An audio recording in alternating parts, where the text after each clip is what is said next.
एक चीज वो चाहते हैं,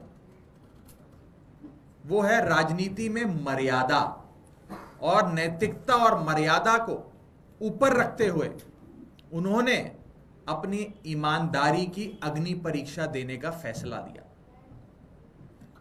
हम एक ऐसे दौर में जीते हैं जहां एक छोटा सा नौकरी करने वाला शख्स भी, कोई चपड़ासी भी अपनी नौकरी से इस्तीफा नहीं देता, चिपका रहता है कुर्सी से। इस दौर में, इस कलयुग में अरविंद केजरीवाल जी ने 2 बार मर्यादा और नैतिकता को मानते हुए अग्नि परीक्षा देने का काम किया, 2 बार इस्तीफा दिया। एक बार 49 दिन की सरकार जब बनी थी नैतिकता के आधार पर, और आज मर्यादा को तवज्जो देते हुए। साथियों, किसी संविधान ने, किसी कानून ने या किसी कोर्ट ने केजरीवाल जी को इस्तीफा देने के लिए नहीं कहा, लेकिन उन्होंने जनता की अदालत को चुना है। आज एक साधारण सा दिल्ली का पार्षद जब अपना 5 साल का कार्यकाल पूरा करता है तो उस 5 साल में वो बड़ी गाड़ियां, बड़े महल, कोठियां, जमीन, जायदाद बना लेता है।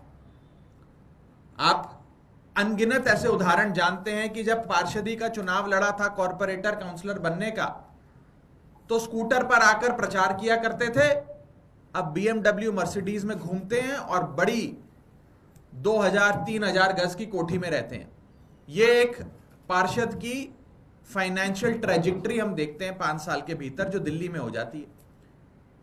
और दूसरी तरफ राजनीति में नैतिकता, ईमानदारी, मर्यादा और शुद्धता का उदाहरण है अरविंद केजरीवाल, कि 10 साल से अधिक मुख्यमंत्री रहने के बाद भी आज केजरीवाल जी के पास अपना घर नहीं है, संपत्ति नहीं है, जायदाद नहीं है।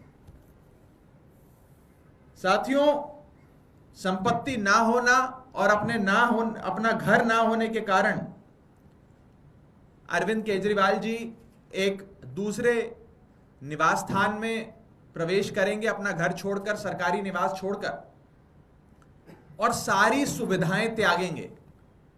जितनी भी फैसिलिटीज और बेनिफिट्स बतौर मुख्यमंत्री मिलती हैं उन सबको त्यागेंगे और त्याग करके जनता की अदालत में जाएंगे, क्योंकि ये लड़ाई सत्ता बदलने की नहीं है, व्यवस्था बदलने की है।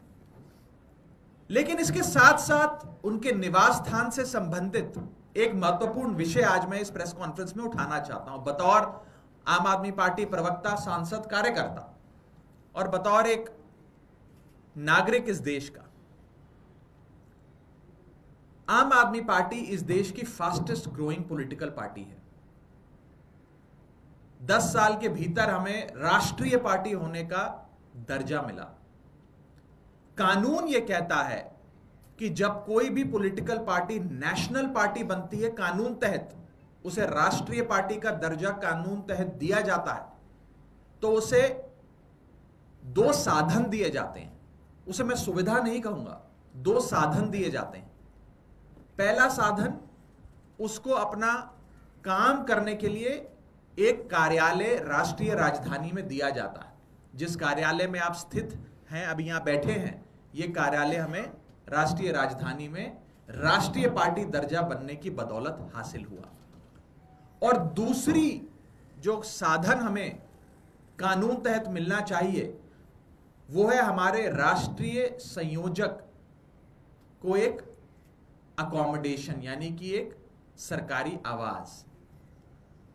इस देश में कई राजनीतिक दल, राष्ट्रीय पार्टियां बने समय समय पर, और उन्हें समय समय पर उनके राष्ट्रीय अध्यक्ष हों या राष्ट्रीय संयोजक हो, उन्हें राष्ट्रीय राजधानी यानी कि दिल्ली में एक मकान, एक सरकारी आवास दिया गया। वो चुनाव आयोग का कानून है जिसके तहत मिलता है।